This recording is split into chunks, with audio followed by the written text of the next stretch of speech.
أعوذ بالله من الشيطان الرجيم. بسم الله الرحمن الرحيم. الحمد لله والصلاة والسلام على رسول الله. ربنا زدنا علما. رب اشرح لي صدري ويسر لي أمري واحلل عقدة من لساني يفقهوا قولي. يا فتاح سبحانك لا علم لنا إلا ما علمتنا إنك أنت العليم الحكيم. يا الله يا رب يا رحمن يا رحيم. இந்த வேதத்தை எங்கள் உள்ளத்திற்கு வசந்தமாக தந்தரலி அல்லா. யா அல்லாஹ் எங்கள் பார்வைக்கு ஒளியாக, யா அல்லாஹ் எங்கள் கவலையெல்லாம் அகற்றக்கூடியதாக ஆக்கி எங்கள் கரைக்கிறபை செய் ரஹ்மானே. ரப்பே, எங்களிடமிருந்து இந்த அமலை நீ ஏற்றுக்கொள் யா அல்லாஹ். யா அல்லாஹ் இதில் தப்பு தவறு இருந்தால் யா அல்லாஹ் நீ மன்னித்து நிறைவான கூலி எங்களுக்கு தந்து, யா அல்லாஹ் நாங்கள் படிக்கக்கூடிய கேட்கக்கூடிய இந்த வசனங்கள் ஒவ்வொன்றையும் எங்களுக்கு புரியக்கூடியதாக விளங்கக்கூடியதாக ஆக்கி, யா அல்லாஹ் அதை அழகான முறையில் நாங்கள் அமல் செய்வதற்கும் பிறருக்கு எத்தி வைத்துக் கொள்வதற்கு எங்களை ஆக்கி வை யா அல்லாஹ். ஆமீன் யா ரப்பல் ஆலமீன். அல்ஹம்துலில்லாஹ் அல்ஹம்துலில்லாஹ். சூரா அன்-நூர் 24வது அத்தியாயம், 64 வசனங்கள் தான் இதுல. சுப்ஹானல்லாஹ். ஆனால் ரொம்ப அற்புதமான ஒரு சூரா. அது மட்டும் இல்லாம இது நமக்கு உமர் ரலியல்லாஹு அன்ஹு சொல்லியிருக்காங்க, பெண்களுக்கு இதை கற்றுக் கொடுங்க அப்படின்னு சொல்லிட்டு சொல்லும் அளவுக்கு பெண்களுக்கு தேவையான நிறைய சட்டங்கள் இன்னும் ஏராளமா நம்ம பார்க்கலாம். அப்படிப்பட்ட ஒரு செய்திகள் இதுல இருக்கிறதெல்லாம் நம்ம பார்க்கிறோம் இல்லையா? இன்னும் கொஞ்சம் டீப்பா பார்க்கலாம். ஆனா நம்ம தர்ஜுமா அப்படிங்கிறதுனாலதான் நம்ம ஏதோ கொஞ்சம் கொஞ்சம் பார்த்துட்டு போறோம். ஏன்னா ஒரு நினைவூட்டல் அப்பப்போ நமக்கு அல்ஹம்துலில்லாஹ் அழகான முறையில அமல் செய்யறதுக்கு. இப்ப 50 வசனங்கள் வரைக்கும் நம்ம இதுல பார்த்திருக்கோம். 51வது வசனத்துல இருந்து இறை நம்பிக்கையில கொண்டவங்களை பத்தி அல்லாஹ் சுப்ஹானஹு வ தஆலா சொல்ல போறோம். என்ன சொல்ல போறோம்? சாரா ஸ்டார்ட் பண்ணுங்க. أعوذ بالله من الشيطان الرجيم. بسم الله الرحمن الرحيم. இறை நம்பிக்கை கொண்டவர்கள் தங்களுக்கு இடையில் உள்ள வழக்குகளில் இறை தூதர் தீர்ப்பு வழங்க வேண்டும் என்பதற்காக அல்லாஹ்வின் பக்கமும் அவனுடைய தூதரின் பக்கமும் வருமாறு அழைக்கப்படும் போது நாங்கள் செவியேற்றோம் கீழ்ப்படிந்தோம் என்று கூறுவதே அவர்களின் தன்மையாகும். இத்தகையோர் தாம் வெற்றி பெறக்கூடியவர்கள். எவர்கள் அல்லாஹுக்கும் அவனுடைய தூதருக்கும் கீழ்ப்படிந்து அல்லாஹுக்கு அஞ்சி அவனுக்கு மாறு செய்வதை தவிர்த்து கொள்கின்றார்களோ அவர்கள்தாம் வெற்றியாளர்கள் ஆவர். நயவஞ்சகர்களாகிய இவர்கள் அல்லாஹ்வின் மீது உறுதியாக சத்தியம் செய்து தாங்கள் எங்களுக்கு ஆணையிட்டால் வீடுகளை விட்டு வெளியேறி விடுகின்றோம் என்று கூறுகின்றார்கள். அவர்களிடம் நீர் கூறும், சத்தியம் செய்யாதீர்கள், உங்களுடைய கீழ்ப்படிதல் எத்தகையது என்பது தெரிந்த விஷயம்தான். திண்ணமாக நீங்கள் செய்யும் செயல்களை அல்லாஹ் அறியாதவன் அல்லன். நீர் கூறும், அல்லாஹுக்கு கீழ்ப்படியுங்கள், மேலும் தூதரை பின்பற்றுபவராய் திகழுங்கள். ஆயினும் நீங்கள் புறக்கணித்தால் நன்கு புரிந்து கொள்ளுங்கள், தூதரின் மீது எந்த கடமை சுமத்தப்பட்டுள்ளதோ அந்த கடமைக்கு அவரே பொறுப்பு. உங்கள் மீது சுமத்தப்பட்டுள்ள கடமைக்கு பொறுப்பு நீங்களே. நீங்கள் அவருக்கு கீழ்ப்படிவீர்களாயின் நீங்கள் தான் நேர்வழி அடைவீர்கள். இல்லையெனில் கட்டளைகளை தெளிவாக அறிவித்து விடுவதை தவிர தூதர் மீது வேறெந்த பொறுப்பும் இல்லை. உங்களில் எவர்கள் இறை நம்பிக்கை கொண்டு நற்செயல்கள் புரிந்தார்களோ அவர்களிடம் அல்லாஹ் வாக்குறுதி அளிக்கின்றான். என்னவெனில், அவர்களை பூமியில் பிரதிநிதிகளாக்குவான், அவர்களுக்கு முன்பு சென்று போன மக்களை பிரதிநிதிகளாக்கியது போன்று. மேலும் அவர்களுக்காக அல்லாஹ் எந்த மார்க்கத்தை விரும்பினானோ அந்த மார்க்கத்தை வலுவான அடிப்படைகள் மீது நிலைநாட்டுவான். மேலும் அவர்களின் இன்று நிலவுகின்ற அச்சநிலையை அமைதி நிலையாய் மாற்றி தருவான். எனவே அவர்கள் எனக்கே அடிபணியட்டும், மேலும் என்னுடன் எதனையும் இணை வைக்காது இருக்கட்டும். மேலும் இதன் பின்னர் எவர்கள் நிராகரித்தார்களோ அவர்களே பாவிகள் ஆவர். அல்ஹம்துலில்லாஹ். அல்லாஹ் சுப்ஹானஹு வ தஆலா சூரா நூர் 51வது வசனத்துல இருந்து அல்லாஹ் சுப்ஹானஹு வ தஆலா இறை நம்பிக்கை கொண்டவங்க அவங்களுக்கு இடையில ஏதாச்சும் தீர்ப்பு வழங்கணும்டா இறை தூதர் பக்கம் போகணும், அவங்களுக்கு கீழ்ப்படியணும். அதுதான் அவங்களுக்கு அழகான ஒரு தன்மை. இப்படிப்பட்டவங்க தான் வெற்றி பெறுவாங்க. அவங்களுக்கு ஏதாச்சும் ஒரு பிரச்சனைன்னு சொன்னா என்ன செய்வாங்க?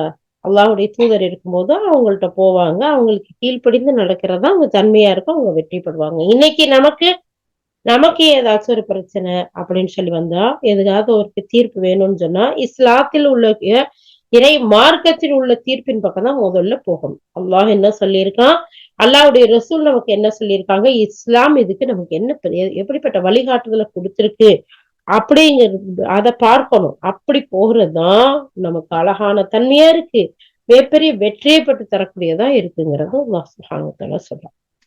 யாரு அல்லாஹ்வுக்கும் அவனுடைய தூதருக்கு கீழ்ப்படிந்து அஞ்சி அவனுக்கு மாறு செய்வதை தவிர்த்திருக்கிறாங்களோ அவங்கதான் வெற்றியாளர்கள். சுப்ஹானல்லாஹ். அல்லாஹ் அக்பர்.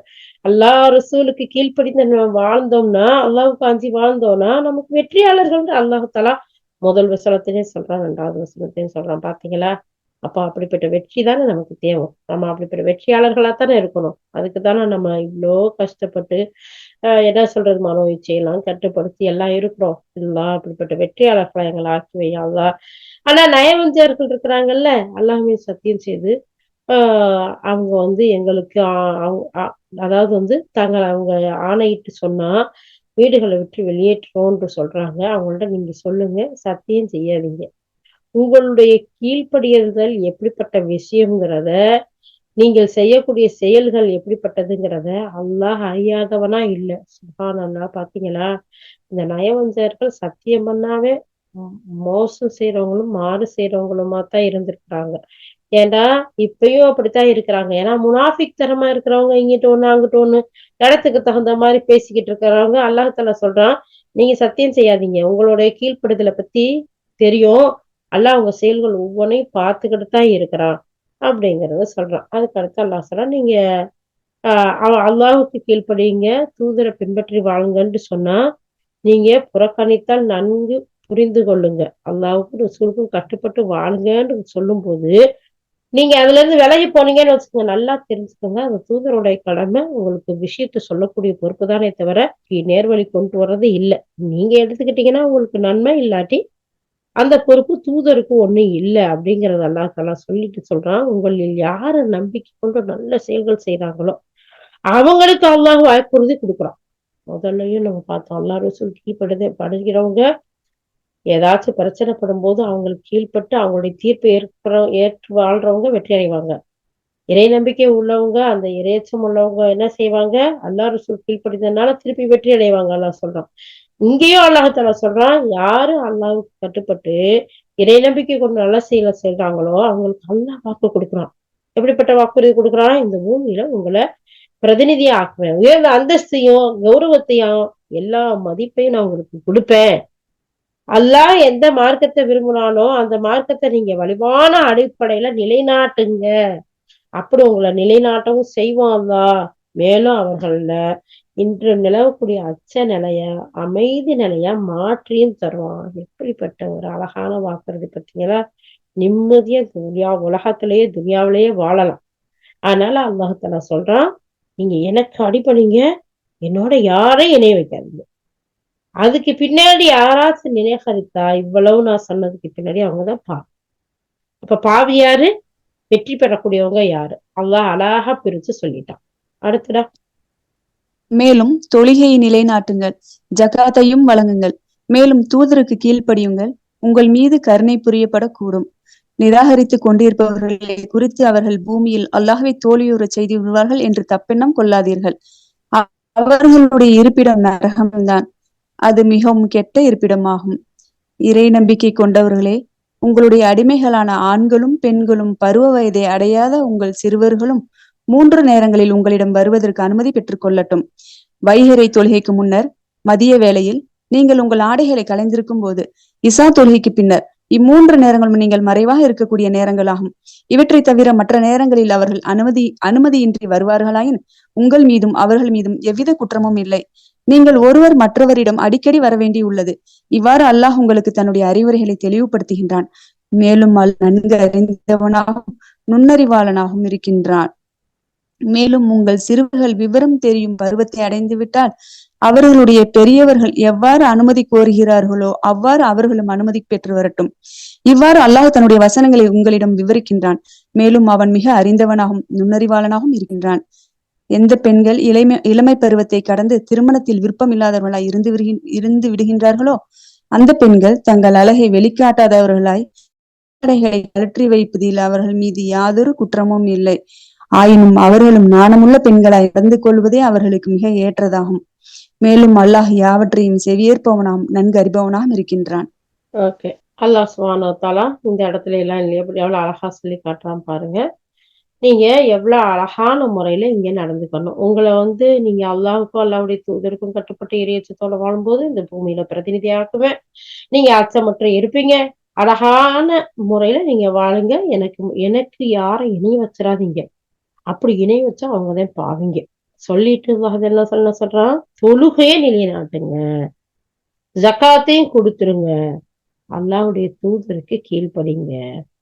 அப்போ உங்கள் மீது கருணை புரியலாம்.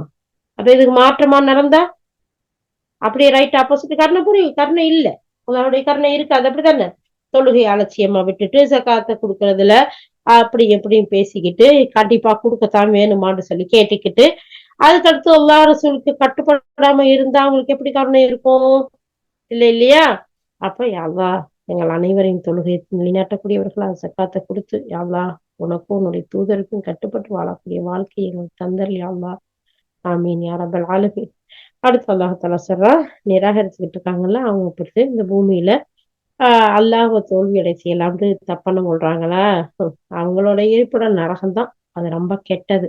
அல்லாஹ்வையோ அல்லாஹ்வுடைய தூதரையோ இந்த மார்க்கத்தையோ தோல்வியடை செய்ய முடியாது. இந்த மார்க்கத்தை வலுவா பற்றி பிடிச்சு இறை நம்பிக்கையோட உள்ளச்சத்தோட வாழ்றாங்களே அவங்களையும் தோல்வியடை செய்ய முடியாது.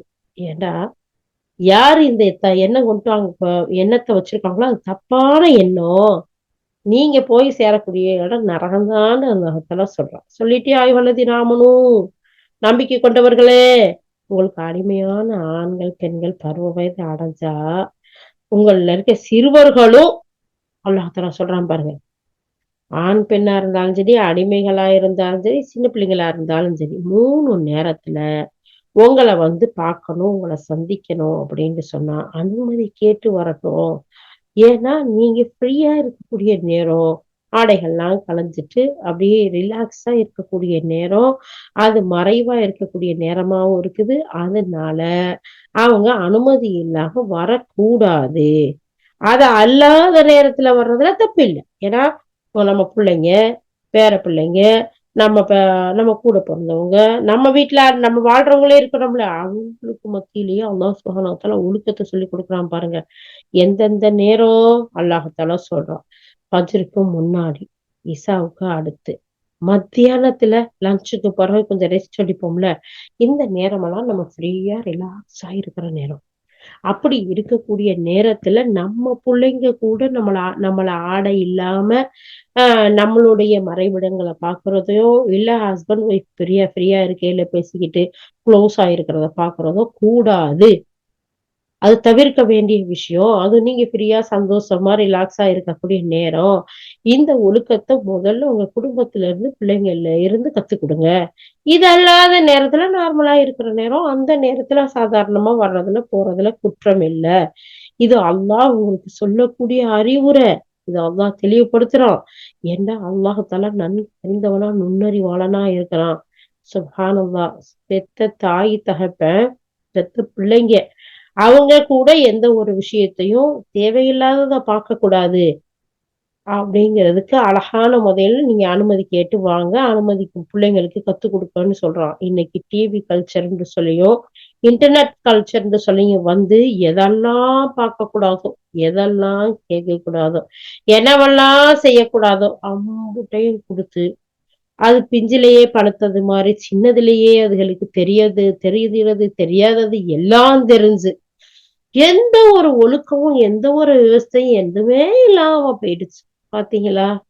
ஆனா அல்லாஹ் சுப்ஹானஹு வ தஆலா ஒழுக்கத்தை எவ்வளவு அழகான பெத்த பிள்ளைங்களுக்கும் தாய் தகப்பனுக்கும் குடும்பத்தார்களும் எப்படி இருக்கணும் அப்படிங்கிற முதல்ல அல்லாஹ் சுப்ஹானஹு வ தஆலா கத்துக் கொடுக்குறோம். இதெல்லாம் நம்ம பிள்ளைங்களுக்கு கற்றுக் கொடுக்குறோமா? கண்டிப்பா கற்றுக் கொடுக்கணும். இது அல்லாஹுடைய கட்டளை. ஏன்னா இது மிகப்பெரிய ஒழுக்கத்தை கத்துக் கொடுக்கறது மட்டும் இல்ல, தேவையற்ற விஷயங்களும் பிள்ளைகளுக்கு தேவையான நேரத்துல நம்மளாம் எல்லாம் தெரிஞ்சுக்கிட்டா திருமணம் முடிச்சோம். அல்ஹம்துலில்லாஹ். ஹஸ்பண்ட் ஒய்ஃப் நல்லா அழகான முறையில குடும்பம் நடத்தி குழந்தைகளை பெற்று சந்தோஷமா இல்ல. இப்ப எல்லாத்தையும் முன்னாடியே சொல்லி கொடுக்குறாங்களாம். அதனாலதான் அது எப்படித்தான் இருக்கும்னு சொல்லிட்டு ஒரு சில பிள்ளைங்க ட்ரை பண்ண பார்த்து அது வீணா ஒழுக்கக்கேடுல போய் வழிகட்டு போய் எங்கெங்கேயோ போகுது. பாதுகாக்கணும். சோ அல்லாஹ் சுப்ஹானஹு வ தஆலா இது மாதிரி சொல்றோம். அதுக்கு அடுத்த வசனத்துல சொல்றோம், உங்க சிறுவர்கள் விவரம் தெரியும் பருவத்தை அடைஞ்சிட்டா அவர்களுடைய பெரியவர்களும் அவங்கள்ட்ட அனுமதி கேட்டு போகட்டும். ஏன்னா அவங்களுக்கு ரிலாக்ஸா இருக்கட்டும், அவங்களும் சந்தோஷமா இருக்கட்டும். அப்படி இருக்கிற நேரத்துல நம்மளும் அனுமதி கேட்டு போகணும். இதனுடைய வசனங்கள் அல்லாஹ் உங்களுக்கு அந்த வசத்தின் அல்லாஹுடைய வசனத்தின் மூலம் கட்டளையின் மூலம் அழகா உங்களுக்கு கற்றுக் கொடுக்குறோம் ஒழுக்கத்தை, ஒரு அழகிய பண்பாட்டை. ஏன்னா அவன் மிக அறிந்தவனா நுண்ணறிவாளனா இருக்கிறான்.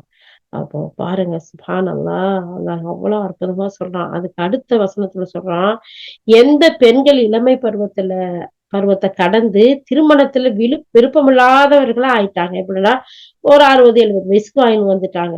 அப்ப அந்த பெண்கள் தங்களுடைய அழக வெளிக்காட்டாதவர்களா, தன்னுடைய மேல ஆட்டைய கலத்தி வைப்பதுல எந்த ஒரு குற்றமும் இல்லையா. சுப்ஹானல்லாஹ் ரப்பே ரஹ்மானே, துனியாவுல நடக்கிற விஷயம் யா அல்லாஹ் நீ அறியாதது ஒண்ணும் இல்ல. 60-70 வயசு ஆனா ஒரு ஒரு வயசான கிழவி அவங்க தன்னுடைய அழகா காட்டாம, அதாவது உள்ள வெளியே இருக்கிறதையெல்லாம் காட்டாம, அந்த மேல இருக்க துப்பட்டாவை கழட்டி வைக்கிறதுல குற்றம் இல்லையா அல்லாஹ் சொல்றான். இப்ப அவ்வளவுமே கழட்டிட்டு தான் யாரெல்லாம் அலையுதுங்க. யா அல்லாஹ் யா ரப்பே, எல்லாருக்கும் விழிப்புணர்வு கூடிய அல்லாஹ் அதன் மூலம் வரக்கூடிய மோசமான விளைவுகளை புரியக்கூடிய பெண்களா ஆக்கி வை யா அல்லாஹ். எவ்வளவு அழகா அல்லாஹ் சொல்றான் பாருங்களேன். ஒவ்வொருத்தரையும் கூப்பிட்டு தலையில தட்டி சொன்ன மாதிரி இல்ல, எவ்வளவு அழகா இருக்குது பாருங்களேன்.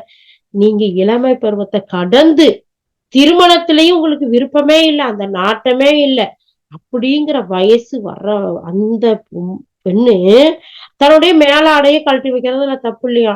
அப்ப மேலாடைய அது எவ்வளவு முக்கியத்துவம் வாய்ந்தது, அதன் மூலமா எவ்வளவு நன்மைகள் இருக்குது, அதை கழட்டுனா என்னென்ன ஆபத்துகள் வருங்கிறத அல்லாஹ் சொல்றான் பாருங்க. நான் அறிந்தவனா இருக்கேன், அதனால நான் உங்களுக்கு சொல்லி கொடுக்குறேன். நான் நுண்ணறிவாளனா இருக்கேன், அதனால இந்த ஒழுக்கத்தை உங்களுக்கு கற்றுக் கொடுக்குறேன்.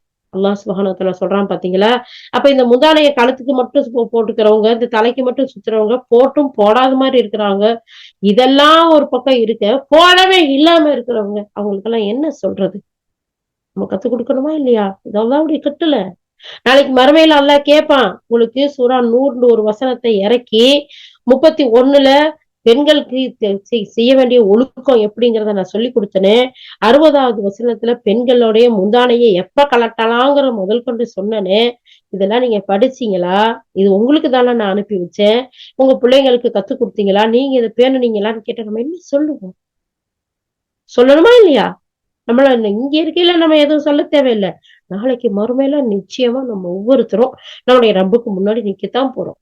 அவனுடைய கேள்விக்கு நம்ம பதில் சொல்லணும். இந்த சிந்தனையோட நம்ம வாழ்ந்தோம்னா இந்த மாதிரி பாவங்கள்ல இருந்தெல்லாம் பாதுகாப்பா இருந்துக்குருவோம் இன்ஷா அல்லாஹ்.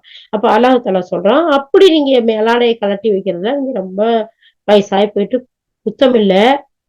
ஆயினும் அங்க பாருங்களேன், இருந்தாலும் அவர்களும் ஞானமுள்ள பெண்களா நடந்து கொள்றது அவங்களுக்கு மிக ஏற்றமானது. வெட்கத்தோட இருந்துக்கிறது. அந்த வயசான கிழவி அவங்களுக்கு என்ன இருக்குது? திருமணத்திலயும் நாட்டம் இல்ல. அவங்களுக்குரிய அழகெல்லாம் அவ்வளவு இதுவா இல்ல. போயிட்டாங்க. அவங்க அந்த மேலாடைய கழட்டி வச்சா குத்தம் இல்ல. இருந்தாலும் வெட்கத்தோடு நடந்துக்கிறது மிக ஏற்றமான செயலு. அல்லாஹ் எல்லாத்தையும் கேட்கக்கூடியவனா, செவியுறுவனா, நன்கு அறிபவனா இருக்கிறான். சுப்ஹானல்லாஹ். அல்லாஹு அக்பர். இருக்கிறத இல்லாததா காட்டி, இல்லாததை இருக்கிறதா காட்டி, பூஸ்ட் இன்னும் எக்ஸ்ட்ராவெல்லாம் போட்டு மேலையும் மேலாட துண்டும் துணியும் இல்லாம போனா, எதிரில பார்க்கக்கூடியவங்களுக்கு அதை செஞ்சுட்டாங்க, இதை செஞ்சு எப்படி வராம இருக்கும்? ஏன் பாலியல் வன்கொடுமை நடக்குது? போற பக்கம் பிரச்சனைகள் வருது இல்லையா? அல்லாஹ் தஆலா பாருங்க எவ்வளவு அற்புதமா பெண்களுடைய ஒழுக்கம்னா என்ன, அவங்க எப்படி இருக்கணும், எவ்வளவு அற்புதமா அல்லாஹ் தஆலா சொல்றான் பாருங்க. யா ரப்பே யா ரஹ்மானே, அழகிய இந்த செய்திகளை யா அல்லாஹ் நீ எந்த நோக்கத்தோட எங்களுக்கு இந்த வசனங்களை எல்லாம் கற்றுக் கொடுத்தாயோ, இறக்கி கொடுத்தாயோ, அதையெல்லாம் பெண்களாகிய நாங்கள் அழகான முறையில் புரிந்து நாங்களும் இதை பின்பற்றி நடந்து எங்க பிள்ளைகளுக்கும் கற்றுக் கொடுக்க கிருபை செய்ய யா அல்லாஹ். யா ரப்பே யா ரஹ்மானே, நாங்கள் அறிந்தும் அறியாமல் செய்த தவறுகளை நீ மன்னித்தருள் யா அல்லாஹ். யா அல்லாஹ், எங்களுடைய பிள்ளைகளுக்கெல்லாம் விழிப்புணர்வை கொடு யா அல்லாஹ். புரிந்துணர்வை கொடு ரப்பே. குருடர், நொண்டி, நோயாளி போன்றவர்கள் யாருடைய வீட்டில் சாப்பிடுவதிலும் அவர்கள் மீது எவ்வித குற்றமும் இல்லை. ஆனால் நீங்கள் உங்களின் வீடுகளிலோ அல்லது உங்கள் தந்தையரின் வீடுகளிலோ, உங்கள் அன்னையரின் வீடுகளிலோ அல்லது உங்கள் சகோதரர்களின் வீடுகளிலோ, உங்கள் சகோதரிகளின் வீடுகளிலோ அல்லது உங்கள் சிறிய தந்தை பெரிய தந்தையரின் வீடுகளிலோ அல்லது உங்கள் தந்தையின் சகோதரிகளின் வீடுகளிலோ, உங்கள் தாயின் சகோதரர்கள் வீடுகளிலோ அல்லது உங்கள் சிற்றன்னை பெரியன்னையரின் வீடுகளிலோ அல்லது எந்த வீடுகளின் திறவுகோல்கள் உங்கள் பொறுப்பில் உள்ளனவோ அந்த வீடுகளிலோ அல்லது உங்கள் நண்பர்களின் வீடுகளிலோ சாப்பிடுவதில் உங்கள் மீது எந்த குற்றமும் இல்லை. நீங்கள் அனைவரும் சேர்ந்தோ தனித்தனியாகவோ சாப்பிடுவதிலும் உங்கள் மீது குற்றமில்லை. எவ்வாறாயினும் வீடுகளில் நீங்கள் நுழையும் போது நீங்கள் உங்களை சார்ந்தவர்களுக்கு சலாம் கூறுங்கள். இது நல்லாசி எனும் முறையில் இறைவனிடமிருந்து நிர்ணயிக்கப்பட்டதும் பாக்கியங்கள் கொண்டதும் தூய்மையானதும் ஆகும். இவ்வாறு அல்லாஹ் அறிவுரைகளை உங்களுக்கு விவரிக்கின்றான். இதனால் நீங்கள் சிந்தித்துணர்ந்து செயல்படக்கூடும். அல்லாஹுவையும் அவனுடைய தூதரையும் உளப்பூர்வமாக ஏற்றுக்கொண்டவர்களும், மேலும் ஏதேனும் ஒரு பொதுப்பணிக்காக அவர்கள் இறை தூதருடன் இருக்கும்போது அவரிடம் அனுமதி பெறாமல் அவரை விட்டு பிரிந்து போகாதவர்களுமே உண்மையான இறை நம்பிக்கையாளர்கள் ஆவர். நபியே, உம்மிடம் அனுமதி கோருபவர்கள் தாம் அல்லாஹுவையும் அவனுடைய தூதரையும் ஏற்றுக்கொண்டவர்கள். எனவே அவர்கள் தங்களுடைய ஏதேனும் தேவைக்காக உம்மிடம் அனுமதி கோரினால் அவர்களில் நீர் விரும்பியவர்களுக்கு அனுமதி வழங்குவீராக. மேலும் இத்தையோருக்காக அல்லாஹ்விடம் பாவ மன்னிப்பும் கோருவீராக. திண்ணமாக அல்லாஹ் பெரிதும் மன்னித்தருள்பவனாகவும் பெரும் கிருபையாளனாகவும் இருக்கின்றான். முஸ்லிம்களே, உங்களுக்கிடையே விடுக்கப்படும் தூதரின் அழைப்பை உங்களில் ஒருவர் மற்றொருவரை அழைப்பது போன்று கருதிவிட வேண்டாம். உங்களில் எவர்கள் ஒருவரை ஒருவர் திரையாக்கி கொண்டு மறைவாக நழுவி செல்கின்றார்களோ அவர்களை அல்லாஹ் நன்கறிகின்றான். இறை தூதரின் கட்டளைக்கு மாறு செய்பவர்கள் தங்களுக்கு ஏதேனும் கடும் சோதனை நேர்ந்து விடுமோ, தம்மீது துன்புறுத்தும் வேதனை வந்துவிடுமோ என்று அஞ்சட்டும். அறிந்து கொள்ளுங்கள், வானங்களிலும் பூமியிலும் உள்ளவை அனைத்தும் அல்லாஹுக்கே உரியவையாகும். நீங்கள் எந்த நிலையில் இருக்கின்றீர்களோ அதனையும் அல்லாஹ் அறிகின்றான். மக்கள் அவனிடம் திரும்ப கொண்டு வரப்படும் நாளில் அவர்கள் என்னவெல்லாம் செய்துவிட்டு வந்திருக்கின்றார்கள் என்பதை அவன் அவர்களுக்கு அறிவித்து விடுவான். அல்லாஹ் ஒவ்வொன்றையும் நன்கு அறிந்தவனாக இருக்கின்றான். அல்ஹம்துலில்லாஹ், அல்ஹம்துலில்லாஹ். அல்லாஹ் சுப்ஹானஹு வ தஆலா இந்த வசனத்தின் மூலம் நமக்கு எவ்வளவு அழகா தன்னுடைய அழகிய வழிகாட்டுதலையும் நடைமுறைகளையும் பழக்க வழக்க பண்பாடுகளையும் அல்லாஹ் சொல்லி கொடுக்குறான் பாருங்க. குருடர், நொண்டி, நோயாளி, இவங்க யாருடைய வீட்லயும் சாப்பிடுறதுல எந்த குற்றமும் இல்லை. பாத்தீங்களா யார் யாருன்னு? அப்ப நல்லா இருக்கிறவங்களுக்கு இந்த சட்டம் இல்லை, அவங்களுக்கு வேற. குருடா இருக்கிறவங்க, நொண்டியா இருக்கிறவங்க, நோயாளியா இருக்கிறவங்க, இவங்களுக்கு எந்த ஒரு தப்பும் இல்லை. இவங்க எல்லாத்துக்கும் போறதுலயோ சாப்பிடுறதுலயோ.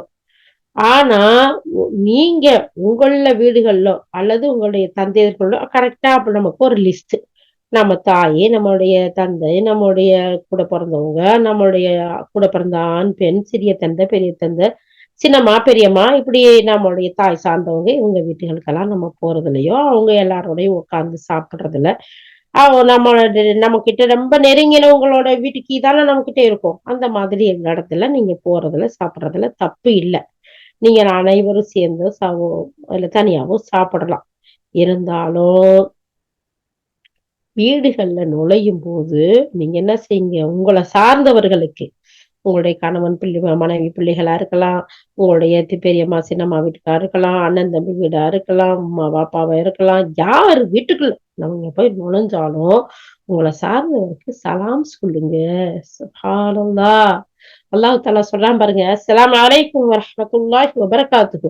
அல்லாஹ்வுடைய சாந்தியும் சமாதானமும் அவனுடைய ரஹ்மத்தும் பரக்கத்தும் உங்களுக்கு உண்டாகட்டும் அப்படிங்கிற ஒரு அழகான வார்த்தை. இது நல்ல ஆசீர்வாதம். இது உங்களுடைய இறைவன் இருந்து உங்களுக்கு கற்றுக் கொடுத்து நிர்ணயிக்கப்பட்ட பாக்கியம் கொண்ட ஒரு தூய்மையானதா இருக்கு. அல்லாஹ் உங்களுக்கு அறிவுரையை உங்களுக்கு விரிவா சொல்லி காட்டுறான். அதனால நீங்க சிந்திச்சு செயல்படலாம். இந்த சலாத்தை எல்லா நேரத்திலையும் சொல்லலாம். ஏன்னா அல்லாஹ்வுடைய சாந்தி, அல்லாஹ்வுடைய சமாதானம் நமக்கு எல்லா நேரத்திலையும் தேவைப்படுது இல்லையா? அப்போ இந்த சலாம் சொல்றதுக்கு நிறைய பேர் வெட்கப்படுறவங்களா இருக்காங்க. என்னது, நம்ம வீட்டுக்கா, நம்ம வீட்லயே சலாம் சொல்லணுமா? ஏன் நம்ம வீட்டு மனுஷருக்கெல்லாம் நிம்மதி, அமைதி, சாந்தி, சமாதானம், இறைவன் இருந்து கிருபை, பரக்கத்து எதுவும் வேண்டாமா? வெளியில யாரோ தெரியாதவங்களுக்கு தான் வேணுமா? இல்லையா? அப்ப நம்ம எங்க வெளியில போனாலும் போயிட்டு வரேன்னு சலாம் சொல்லிட்டு போகணும். நம்ம அல்லாஹ்வுடைய பாதுகாப்பா அமானில்லா நல்லபடியா போயிட்டு வாங்கன்னு நம்ம துஆக்கள் சொல்லி அல்லாஹ்வுடைய பேர் சொல்லி நம்ம செய்யும் போது அழகா அல்லாஹ் தஆலா கற்றுக் கொடுக்குறான் பாருங்க. இது அழகான ஒரு ஆசீர்வாதம். இது நான் கத்துக் கொடுக்குறேன். உங்களுடைய இறைவன் இருந்து நிர்ணயிக்கப்பட்ட பாக்கியம் கொண்டது, தூய்மையானது. இது இப்படி அல்லாஹ் தஆலா அறிவுரை சொல்லி உங்களுக்கு விளக்கமா சொல்லி கொடுக்குறான். ஏன்னா நீங்க சிந்திச்சு உணருவீங்க. எவ்வளவு பெரிய அழகான சாந்தியான வார்த்தை, சமாதானமான வார்த்தை. எல்லா நேரத்திலும் மௌத்து, ஹயாத்து, கவலை, துக்கம், சந்தோஷம் எல்லா நேரத்திலையும் சொல்லக்கூடிய வார்த்தை. இது அல்லாஹ் சுப்ஹானஹு வ தஆலா நமக்காக தேர்ந்தெடுத்து கற்றுக் கொடுத்தது. இன்ஷா அல்லாஹ் இதுவரைக்கும் இத பயன்படுத்தாதவங்களா இருந்தா இனிமேல் ஒவ்வொரு நேரமும் இந்த சலாத்தை நம்ம சொல்லுவோம். இது அல்லாஹ்வுடைய கட்டளை.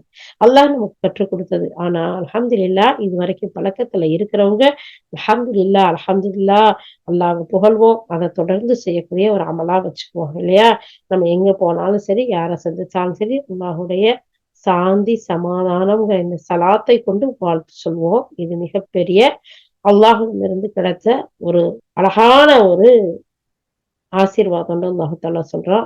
இதை ஏற்று நடக்கிறது நமக்கு அறிவுரையா இருக்குங்கிறான். யா அல்லாஹ் ஒவ்வொரு அறிவுரையும், நீ சொல்லக்கூடிய ஒவ்வொரு அறிவுரையும் நாங்கள் அதை ஏற்று எங்கள் வாழ்க்கையில் செயல்படுத்தக்கூடிய மக்கள் ஆக்கி வை யா அல்லாஹ். அடுத்து அல்லாஹ் தஆலா சொல்றான், அல்லாஹ்வையும் அவனுடைய தூதரவையும் உளப்பூர்வமா ஏற்றுக்கொண்டவர்கள் ஏதாச்சும் ஒரு பணிக்காக இறைத்தூதரோட இருக்கும்போது, ஒரு மஷோரால இருக்கும்போது, ஒரு கூட்டத்துல இருக்கும்போது, ஒரு பாடங்கள் நடந்துகிட்டு இருக்கும்போது, நீங்க அப்படி போகணும்னா அவங்கள்ட்ட சொல்லிட்டு கேட்டு தேவைக்குத்தான் போகணும், இல்லாட்டி போகக்கூடாது. அதுவும் நபியே நீங்களுக்கு விரும்பினா அவங்களுக்கு அனுமதி கொடுங்க, இல்லாட்டி வேண்டாம். அப்ப பாருங்க, அல்லாஹ் சுப்ஹானஹு வ தஆலா அந்த தூதருக்கு எவ்வளவு கண்ணியம் கொடுக்க சொல்லியிருப்பான், எப்படி கண்ணியத்தோட நடக்கணும். அது மட்டும் அல்லாஹ் தஆலா சொல்றான், இப்படிப்பட்டவங்களுக்கு அல்லாஹ்வுடைய மன்னிப்பு இருக்கு அப்படிங்கிறத அல்லாஹ் தஆலா சொல்றான். அல்லாஹ் பெரிதும் மன்னிக்க கூடியவனா, கிருபை உடையவனா இருக்கான். அது மட்டும் இல்லாம முஸ்லிம்களை கூப்பிட்டு அல்லாஹ் சொல்றான், உங்களுக்குடைய மத்தவங்கள கூப்பிடுறவங்கள மாமா மச்சான் நம்மளுடைய ஃப்ரெண்ட பேர் சொல்லி அந்த மாதிரி இறை தூதரா அழைக்க கூடாது. சத்தம் போட்டும் கூப்பிடக்கூடாது. ரொம்ப கண்ணியமா அழகா தேவைக்கு மட்டும்தான் கூப்பிடணும். அல்லாஹ் பாருங்க தன்னுடைய தூதரை எவ்வளவு கௌரவப்படுத்தி கண்ணியப்படுத்தி அவங்களை அழைக்கிறதுல கூட எவ்வளவு கண்ணியத்தோட நடந்துக்கணும்னு சொல்றான் பாருங்க அல்லாஹ் அக்பர். அதே மாதிரி ஒரு ஒரு இடத்துல இருக்கும்போது இப்படி ஒருத்தருக்கு பின்னாடி அப்படியே அவங்கள திரையா ஆக்கிட்டு அப்படியே நழுவி போயிடலாம்னு நினைக்காதீங்க. நீங்க நழுவுறதையும் அல்லாஹ் பார்த்துட்டு இருக்கான். சுப்ஹானல்லாஹ். இறைவனுக்கு இறை தூதர்களுடைய கட்டளைக்கும் மாறு செய்யாதீங்க. அப்படி செய்யறவங்களுக்கு கடுமையான சோதனை இருக்குங்க. துன்புறுத்தக்கூடிய வேதனை வந்துருமோன்னு அஞ்சுங்க. ஏன்னா அல்லாஹ் நம்ம செய்யக்கூடிய ஒவ்வொரு பாருங்களேன், ஒருத்தருடைய அப்படியே பின்னாடி இருந்து நழுவுறத கூட அல்லாஹ் பாக்குறான்டா பாருங்க. நீ அப்படியே அந்த பக்கம் இருந்த மெதுவா நழுவி நைஸா வந்துரு. சொல்றோமா? அப்படி நடக்கிறோமா? பாக்குறானா அல்லாஹ் நழுவிக்கிட்டு போறத. அல்லாஹ் அக்பர், அல்லாஹ் அக்பர். அடுத்து அல்லாஹ் தஆலா சொல்றான், நீங்க அறிந்துக்கோங்க, வானத்திலேயே பூமியில உள்ள எல்லாமே அனைத்துமே அல்லாஹ்வுக்குரியது. நீங்க எந்த நிலையில இருக்கிறீங்களோ அதனையும் அல்லாஹ் பாக்குறான், அறிகிறான். படுத்திருக்கோமா, உட்கார்ந்துருக்கோமா, சாஞ்சிட்டு இருக்கோமா, அந்த பக்கம் கண் ஜாட காட்டுறோமா, போன பேசுறோமா, இல்ல தேவையில்லாத ஏதாச்சும் ஒரு செயலை செஞ்சுக்கிட்டு இருக்கோமா, எல்லாத்தையும் அல்லாஹ் பார்த்துக்கிட்டு இருக்கான். சுப்ஹானல்லாஹ் சுப்ஹானல்லாஹ். மக்கள் அவன்கிட்ட தான் திருப்பி கொண்டு வரப்படும். அந்த நாள்ல அவங்க என்னவெல்லாம் செஞ்சுட்டு வந்திருக்காங்கிறத அல்லாஹ் ஒவ்வொருத்தருக்கும் அறிவிச்சு கொடுப்பான். அல்லாஹ் ஒவ்வொன்றையும் அறிந்தவனா இருக்கிறான். ஆகவே மனிதர்களே, மக்களே, நீங்க இதையெல்லாம் தெரிஞ்சு வாழக்கூடியவர்களா இருங்க. யா அல்லாஹ், யா ரப்பே, யா ரஹ்மானே, உன்னுடைய ஒவ்வொரு கட்டளையும் நாங்கள் ஏற்று யா அல்லாஹ், உன்னை முழுமையாக ஈமான் கொண்டு யா அல்லாஹ், நீ எந்த எந்த செயல்களை எல்லாம் எங்களுக்கு செய்ய வேண்டும் என்று ஏவியுள்ளாயோ அதை எடுத்து நடக்கக்கூடியவர்களாகும், எதையெல்லாம் செய்யாதீர்கள் என்று நீ தடுத்திருக்காயோ அதிலிருந்து விலகிக் கொள்ளக்கூடிய மக்களாகவும், உனக்கும் உன்னுடைய தூதருக்கும் முழுமையாக கட்டுப்பட்டு இந்த இஸ்லாத்தில் முழுமையா நுழைந்து அதனுடைய எல்லா நன்மைகளையும் பெற்றுக்கொள்ளக்கூடிய அழகிய நற்பணிகள் செய்யக்கூடிய மக்களாக, அழகிய அமல்கள் செய்யக்கூடியவர்களாக, உன்னுடைய பொருத்தத்தை பெற்ற மக்களாக யா அல்லாஹ் எங்கள் ஒவ்வொருவரையும் நீ ஆக்கி அருள் புரிவாயாக. வாஹிர் தஅவானா அல்ஹம்துலில்லாஹி ரப்பில் ஆலமீன். ஆமீன் யா ரப்பல் ஆலமீன்.